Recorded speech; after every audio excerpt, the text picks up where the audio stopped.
Well, I first of all I was excited to meet you, Dr. Mentak. I'll start with Dr. Mentak and then I'll move to Cal. When we were in, I guess, beautiful Palm Springs, Palm Beach, Florida, where I used to live in South Florida, and it was great to meet you and hear all the wonderful stuff you're doing. So I'm especially excited about sharing that with our audience and seeing what you've done and having the vision that you've had in everything. Which everybody will find out while I'm trying to be cute with some of the terms here, but we're talking about. But welcome. Thank you. Thank you. It's good to be here and it's good to see you again. Yeah, thanks so much. Always best place to start is if you could just briefly introduce yourself. And I have to always be more specific with guys because the first thing guys do is they go to what they're doing in work. What I really want to know first is who are you? Like where are you from originally? Where are you now? What about your family? Maybe there's something you've never told anybody you wanted to reveal to the world now. We always love I that. didn't know it was that kind of podcast. It's not, but you got to have diversity in what you're Yeah, doing. no, I But understand. tell us about you. Yeah. So I was born in Morocco. It's absolutely wonderful place, wonderful people with a lot of ethnic groups living in harmony, a lot of religions. I grew up with Jewish people, Christians, and that kind of shaped most of the things that I've done personally and professionally. This sense of harmony with people that are different from you, whether it's religion or whether it's ethnic groups or anything else. So Morocco is, to me, I mean, I've been to so many places, and every time I go to Morocco, I'm a little biased, of course. There's this sense of, we're here to do the best we can, and we can fight a little bit, we can do this and that, but at the end of the day, we're all humans, and human experiences are extremely important. So that deeply moves me every time when we do these missions, and I'll talk about that in a minute. And you meet people who you're never going to see again, and you just have that simple contact with them that I think is so incredibly simple and so incredibly human. So growing up in Morocco, that was my experience. Wonderful family. I'm the youngest of eight Oh, kids. the Uh, youngest of eight. I am the youngest of eight, so you can imagine the torture that I went through with older brothers. No, they're wonderful people, but Oh, there was a couple of fights, I'm sure, along the way. oh, absolutely, absolutely. Absolutely. And I grew up in, a multilingual environment, whether it's my, the country or whether it's the culture. And I was a confused kid when I was growing up. I was incredibly curious about everything. I was an explorer. I would just go out and I call it grazing. We would go out and just graze, and then we come back and you discover things. And within that, you start to think about how things happen, how the grass grows. Well, why is it like that, not like this? And that kind of informed my scientific upbringing. I loved science. I loved everything about science. I loved how you grapple with something for so long and then it comes to you and you're excited about that simple things. Sure. So I became a quantum physicist. Well, I'm gonna pause for 1 second. I want to know, do you have a family here? Do you have Yes. kids? Tell us Yeah, about I have a family here. My wonderful, wonderful wife, my son. Just wonderful environment also to be in California, which kind of reminds me a little bit of Morocco because of the how multicultural it is and how accepting it is. So but we do travel a lot because I want my family and my son to be exposed to different things, to different, especially different people. They're just different. They're not better. They're not worse. They're just different. And that's something you cannot teach kids. I mean, by talking to them, they have to see it and they have to feel it. Their being has to be very accepting to new experiences. See, Mhm. I love that, and I'll tell you why. Because I had the same thing in Montreal, and I think, um, and why I asked that question is I think, and I know a person. His name is Sam Beard. He's worked with six presidents on all sorts of projects, and he's got something right now he works on of kids from birth to three, how much they take in of what they've seen, the language they learn without any lessons and whatnot they take in. So all that's formulated not only from birth to three, which amazed me how much we learned then, to beyond. You've got to see it to believe it. So continue. Sorry to interrupt, but I wanted to say that point and share from you when you were a kid how your experiences as a kid and then education and created the passion you're talking about, but also created the ability to be, and not cute here, a leader or a person who really does care and respects and appreciates the differences. Yeah. You're talking about something that is extremely close to my heart. And even before I had a family, I wrote a book about children. And they're actually based on my own experiences with my dad. The book is called My Father's Left Hand. And the reason it my upbringing and my relationship with my dad was so important is because he was a teacher, first of all, a different type of teacher. He was a storyteller. And he will tell you, will go walk around and he'll tell you stories about the trees, about the bushes, what their names in English, what their name in French, what their name in Arabic and other languages. And it's just fascinating. We didn't have the internet then, and that was even more exciting and more entertaining than the internet. The reason why I wrote the book, because I started having flashbacks and references in my professional and personal life, but mainly in my professional life, about things he taught me when I was a very, very young kid, from 0 to 3, as you said. And if you look at the psychology of human development, the formative years, the formative years are those 3, 4 years, even younger than that, which, and I think everything goes to your subconscious. Some of it will come out eventually. And that what decides your life, the purpose in life, and what makes you uh, productive, from a professional and a personal perspective as a human being. So my dad was very, uh, he was not a Sufi, he was not a spiritual person per se, but everything he taught me, I had to go to so many retreats and so many executive programs and pay tens of thousands of dollars to learn the exact same things. Exactly. Meditations. So I'll be in these retreats and then these things will come back to me. Meditation in nature. You go to nature and just sit there. Um, uh, Kindness, compassion, you know. It's maybe we'll have another session because that's a longer story. My dad had an incredible story because he was very close to death before he got married at 18, extremely close to death. It's a long story, but he survived. And I think that made him fearless in life. So he survived without the use of half of his dominant arm and leg. So he had a stroke at 18 and he got married. He had 8 kids, wonderful kids. And he also um, built schools in rural areas for people who could not afford to go to the city. And he did this on his own. And you'd ask him about this. He said, I'm not doing anything. I just like to do this stuff. Hmm. So for me, my very early years were marked by how compassionate human beings can be without the attention. He didn't think he was doing anything. When he passed away, I remember we had so many people, so many students that he taught, that he was instrumental in terms of schooling them. I couldn't tell you how many, hundreds and hundreds. Very prominent people in Morocco will come and pay their respect. And I have so many stories about that. But I Well, think, here in LA, we say you got to keep them wanting more so you can do a sequel.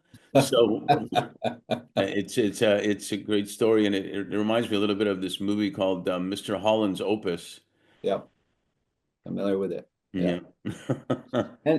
And it's those are formative years for me in terms of purpose-driven life.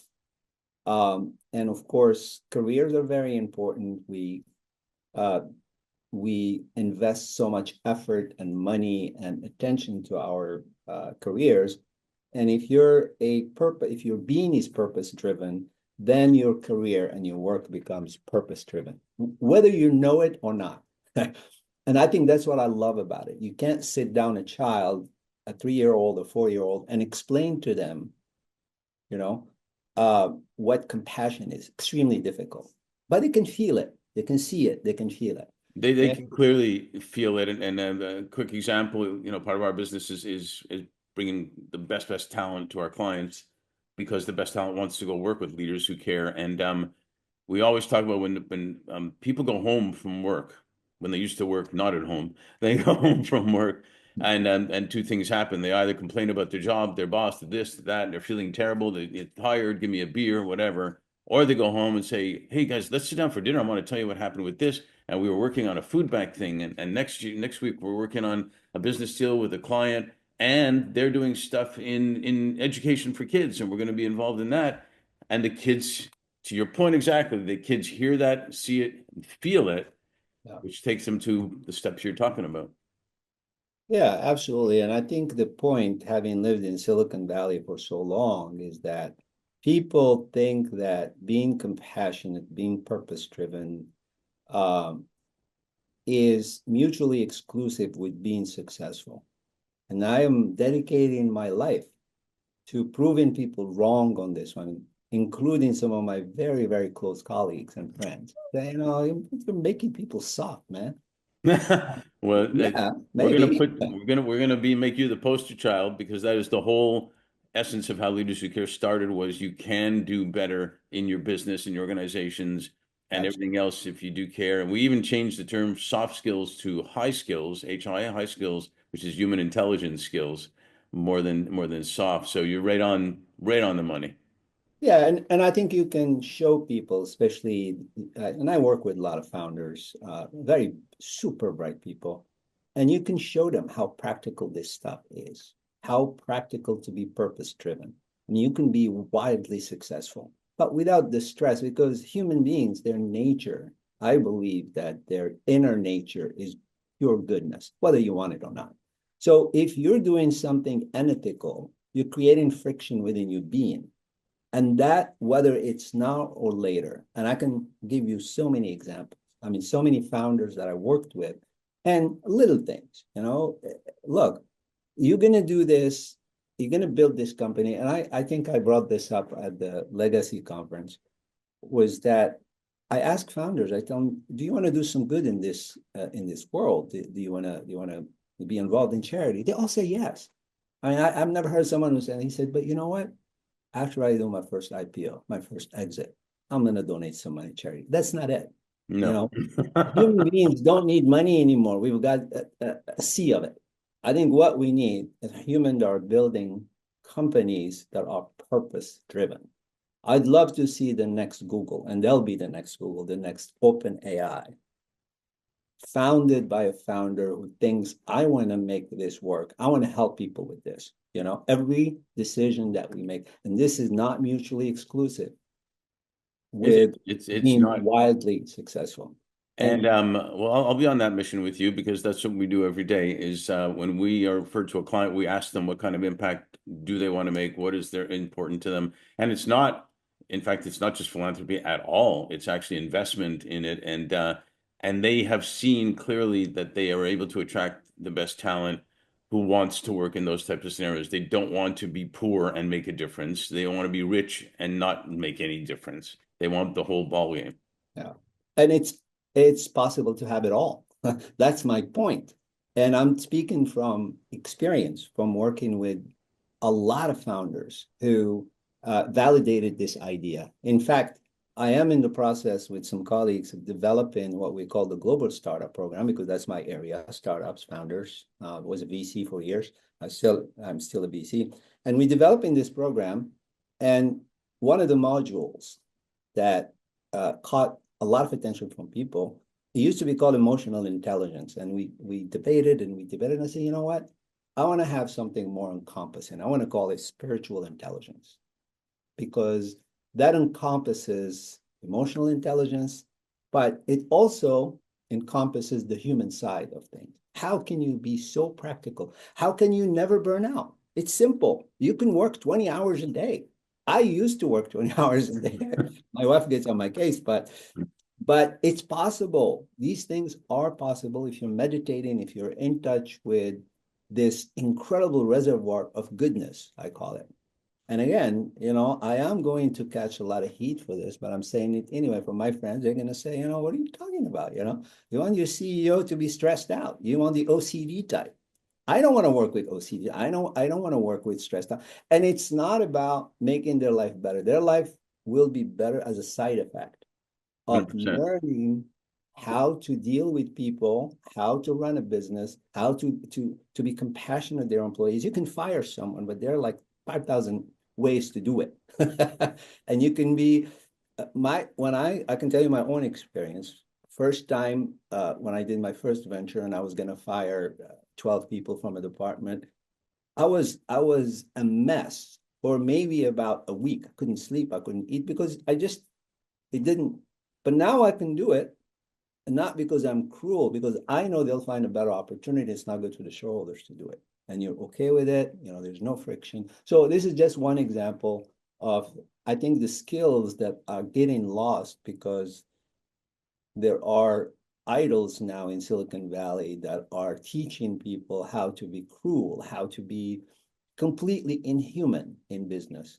And Yeah. I refuse to believe that. Well, welcome to Leaders Who Care. And any way I can help you on that, I'm more than happy to because Appreciate it. we have another expression that's come up that's clear is kind.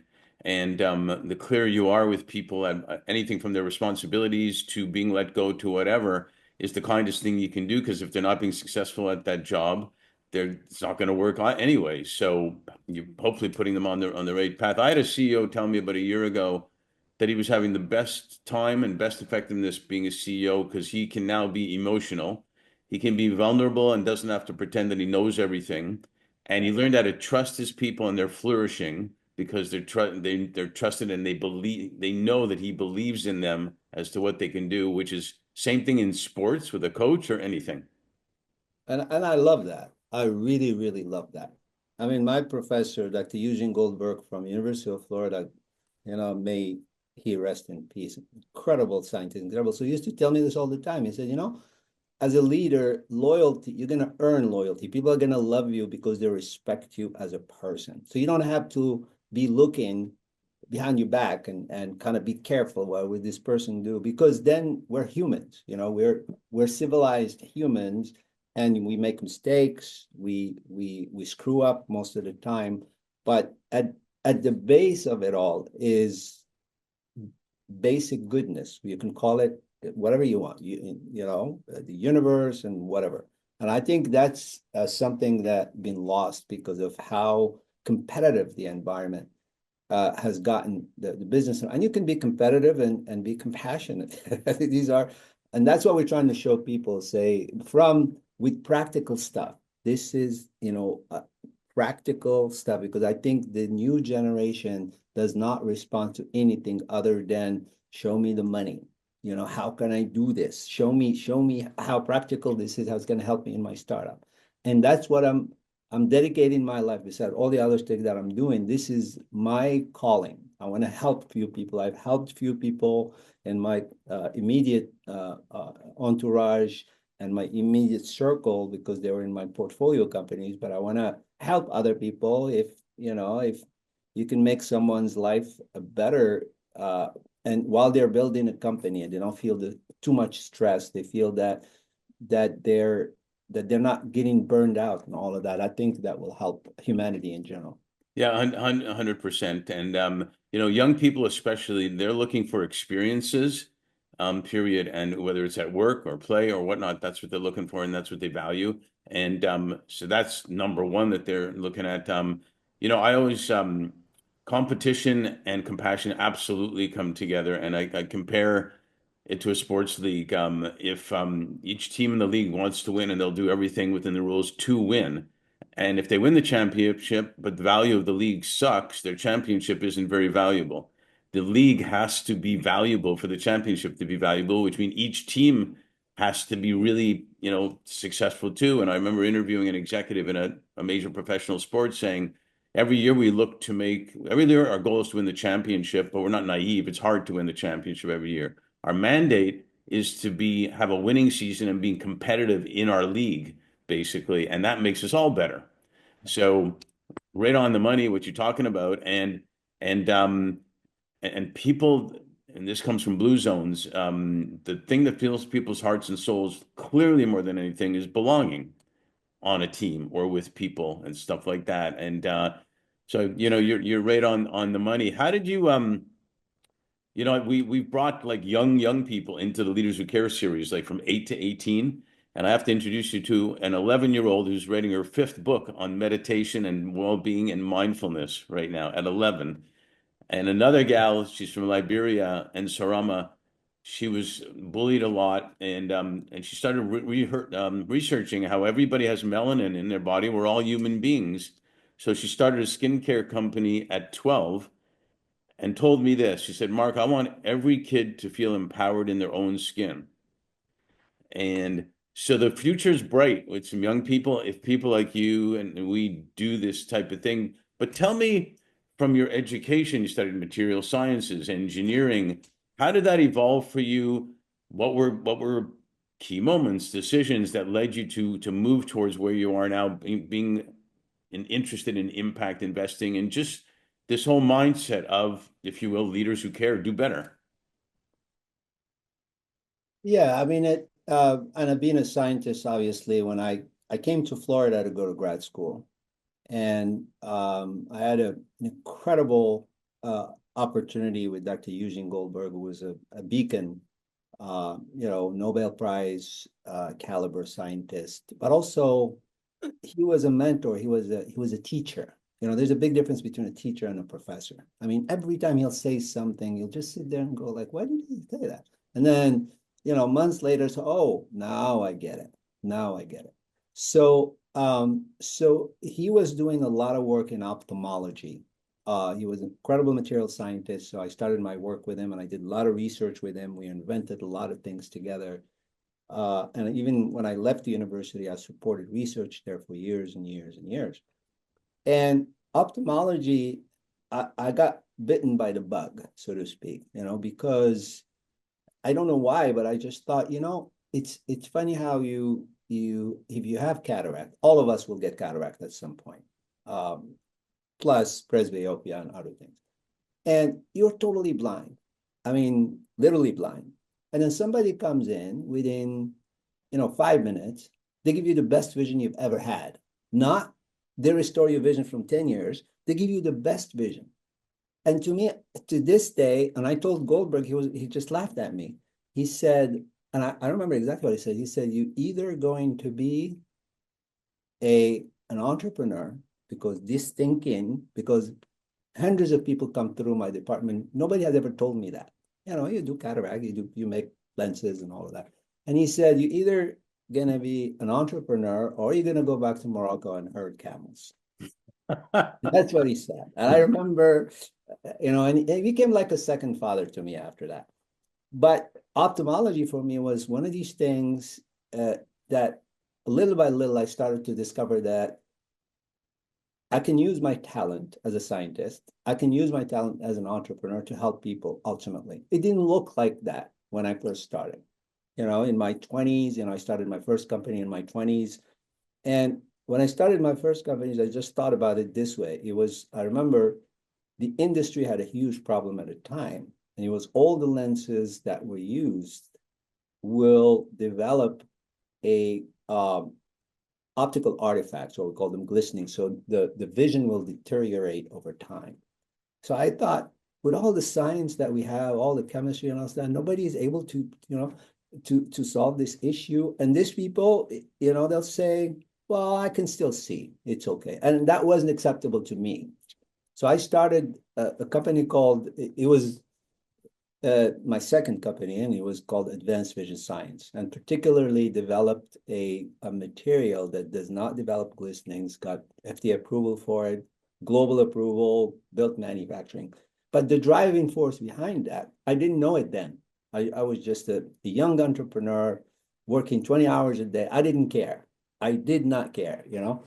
And then retrospectively, that's exactly what was happening. What was happening is that I was driven by this purpose. Now I can articulate it. Then I didn't. And, you know, you put this lens in people's eye and they can see now there's tens of millions of people, if not even more, all over the world have this lens. I don't want to think about it that way. I don't want to say, well, I helped them or this is my lens, because there's obviously a big team and incredible people. And this is just one example. And I'm saying this, usually I don't talk about these things this way, but I'm saying it to uh, to illustrate one point for young founders is that they're probably doing things that is driven by their being. They just don't realize. And I wish someone at a time had showed me that, because I would have been far more effective in doing other things afterwards. But it took me a while to get involved with charity. I got involved with, been involved with charity for 20 years with organizations like See International and cureblindness.org. They help a lot of people. They help an amazing amount of people. They're great people. They're working so hard. Yeah. But this is my next initiative, and my new initiative is that I feel that that's not enough. I feel that we need to inject innovation. We need to inject financial models, new financial models to help these people, because there's a mountain of blindness out there. So the new initiative that we have, along with my really good friend and an amazing soul, Dr. Paul Doherty, um, we're he started a foundation in honor of his deceased son, and we're created a for-profit center to develop technology specifically to benefit people. They will have an an impact on the global scale for developed countries, but they also help people. We're designing everything to make sure that there will be a purpose-driven strategy to make sure that these technologies get to people who need them most, because that's always bothered me in all the missions that I've done. You go to these countries and you think to yourself, yeah, I am helping this person, but why are they getting technology from 20 years ago? Why are they getting, it does not make sense. No. Now people say, well, Vision is better than nothing. It's not acceptable to me. So I'm going to do, maybe I'm not going to succeed, but for the rest of my life, that's what I'm going to be doing, is creating new financial models, for-profit centers to fuel this initiative of helping people see better and have a better life. The great thing about what you're saying there is, I think, yeah, people are predominantly sincere about trying to help. However, I had one of the senior executives of SAP president, and it was, and said that we're looking to invest and make a difference so that what we do is enduring, not just sustainable, but enduring and worthy of being endured. And it actually was a better return on investment and less cost to really do the job well, rather than ship over all this old equipment you're talking about and training them on it, and it's working, it's not working, whatever type of deal, for the long run. And imagine what those people that you've helped then end up doing as well, because of it. Yeah, it is what we call a propagating light. Hmm. So you help one person, that person, whether they want it or not, they're going to help other people. They were blind and they were a burden on their family. Now they can, even if they stay with the grandchildren while the parents go work, that's already a huge service to the community and to the economy. And Hmm. we've measured the impact of addressing blindness in different communities on the economy, on the well-being of people. We always forget about these things, the well-being of people. And I think that those are things that, again, we're working on in terms of demonstrating to people that you can invest, you can do well investing, but at the same time, you can help a lot of people. They're not mutually exclusive. In fact, the latest research that I saw of about 2,000 impact investments showed that the return is as good, if not better, than conventional investments. It's that simple. I mean, you can't argue with the numbers. And I Yeah. think it goes beyond that. I think you're injecting another dimension of flexibility into the investment, you know. And I hope that this resonates with financial people. I hope, and it's starting to resonate with people. It's like, hey, I can get a return on my money, but at the same time, I'm not only helping one person by donating $50 for cataract, I am helping someone develop a technology that is sustainable, that's going to help people in a lot of countries. And I've said that, and I'm going to repeat it. If you really love someone, show them how they can live without you. I mean, when I'm not here, when all of these great people are not here, those people still benefit from the technology and the knowledge that hopefully we can transfer to them. Well, Pat Riley, since I do a lot of sports analogies, Pat Riley said his biggest legacy, aside from his family, is his assistants, his associates, coaches, whatnot, become head coaches and do even better than he did. And I think it's the same for parents to a great degree. And you're right. If the business is probably not that great a business if you have to be there all the time anyway. So, it's a good way to endure. And I think the ROI clearly is shown, and I think it's even, like you said, even beyond that, because the not yet identifiable ROI is what all of the other people, what the kids of those families are hearing when their parents come home, like I said before, are doing because they're inspired to become doctors. They're inspired to help other people with vision issues or whatever. It's real stuff, and it puts a mindset out there that caring is actually good to the point where it even impacts peace between people because everybody's doing stuff together. That's important. It goes a long way, and sometimes I think the intangible, not noticed ROI is maybe even bigger than the initial ROI, and you kind of intimated that in what you were saying there. So, I mean, it's brilliant. Did you? Um, Was there vision problems early in your life that just happened somehow that you got into that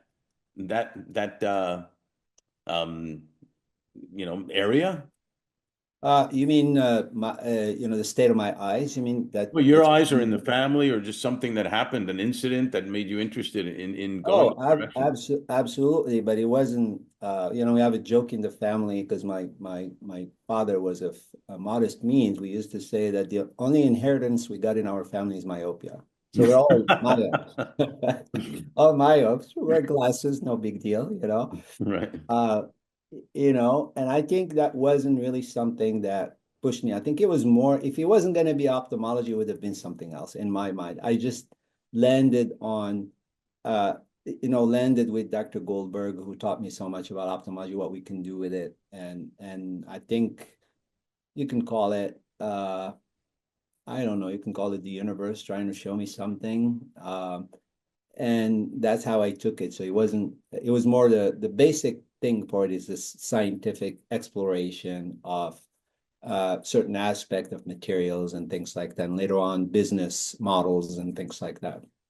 Well, a lot of times, even when I grew up, but even now, a lot of times the younger people are saying, I don't really know what I want to do yet. And sometimes there's pushed into, you got to go into medicine, you got to be a lawyer, you got to be an accountant and whatnot. And maybe it is a good idea to the threads of things that happen, like you said, in as a kid, or the experiences you have, people you meet, that then you have a passion for ophthalmology, or you have a passion for whatever it may be, and you do great at it because you have a passion, rather than, oh, I guess. Like I became a CPA. I really hated accounting, but I became a CPA, and it took one partner at Deloitte to say, "I know you're really good at this, but you're not loving it, are you?" And he took me in another direction, and then another leader at another point took me in another direction, and that's a big part of it too. I think that I'm sure you're addressing with founders is mentors, champions that prevent mistakes and allow for growth are critical. And rather than being going the normal route, whatever that may be.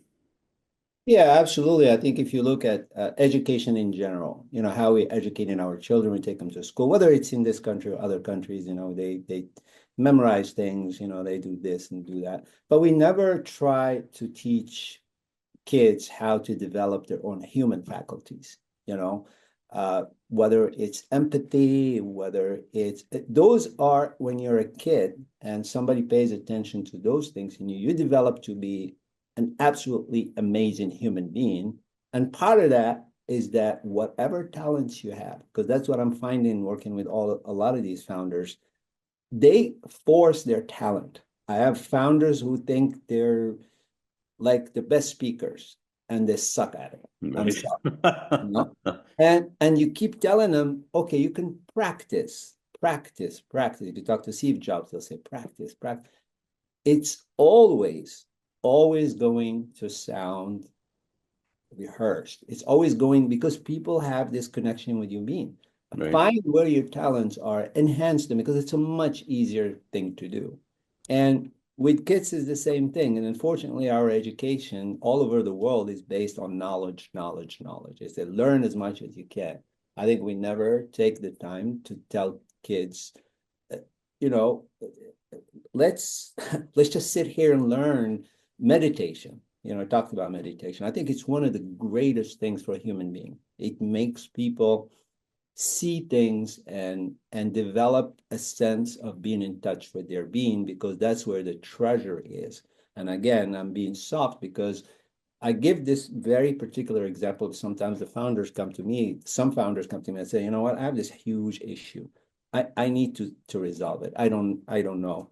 And I think my first reaction is always been, look, your situation needs something very specific. Sometimes it's compassion. Sometimes it's strength if I need to fire someone. Sometimes it's joy, you know. Sometimes it's Sure. will. And sometimes it's acceptance. And you say, you know what? There's nothing I can do about it. The market crashed, My crypto goes, my crypto wallet is gone. So, and if you learn how, as a founder or as a kid, if you learn how to work with these things, they give you this absolutely amazing clarity of mind, you know? And I think teaching children a little bit of these things. And this stuff, you could not write it down and tell them, okay, compassion is green, strength is red. No, they need to feel it. And I experimented with my kid. I'll tell you something, the kids can teach you so much, can teach us so much. You My guy, think? oh, absolutely. And my guy, who I respect enormously, one of the greatest lights of this time, in my opinion, Faisal is his name. He developed the diamond logos method, which is uh, uh, uh, a psychological way to and spiritual way to explore who you are. You started the conversation by asking me who I am, and I was kind of deflecting that a little bit. And he told me before my son was born, he said, you know, if I'm going to give you one advice, pay attention to what he does. Don't tell him what to do. Just pay attention to what he does. You're gonna learn so much from him, more than any spiritual teacher can teach you. And that served me right. I would be grateful to him for that advice. Well, you know who are the most non-prejudiced, non-judgmental, non-everything in a good way people in the world? Babies. I tried. Haven't totally screwed them up yet, basically. And it's so important what you're saying because again, I learned a lot in sports that affected everything because I think sports is life anyway, same thing. And the I was going to say the teamwork, the leadership, the coach that loves you, that you'll do anything for. It's not your contract that helps to get you motivated for a championship. It's your co-players, your coaches, and everything that do that. It's the belonging. It's all those things that come into play. And as a little kid playing on a team, they just learn by feeling it. They learn by feeling it because it's not, it's especially when they're really young at 5 or whatever. they're not necessarily analyzing it, they're absorbing it, and it's so important. And so and we work with a lot of founders too who tell us, and I remember the first time a founder told me, he said, it's like I'm giving my baby to the babysitter for the first time, and I sure hope he doesn't drop him. If it's a new president or something that's coming in, because it's their baby for the most part. Even though they want to make a lot of money, it's still their baby, and it's amazing stuff. And we're definitely going to have another sequel because there's so many things to talk about that are valuable here, and there's so many things the world needs right now, in the stage we're in. But I do want to ask you one more question on this part, is with everything that's happened, everything that's going on, we're talking about with a pandemic. That one client told me in 2021, he said, 2020 was the year that flew by slowly.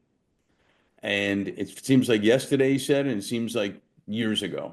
Um, and now we're in 2025 already. Can you share with me what you're maybe most grateful for and also what you're most hopeful for? You know, I think I'm most grateful for being here now with the people I'm with right now. And I say this with a very open heart, because for years, obviously, just like everybody else, you struggle with things. You know, you want to be somewhere else, as you said.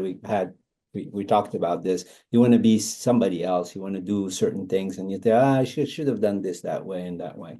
I think I'm most grateful for that, and that of course brings my family, my friends, and all of that.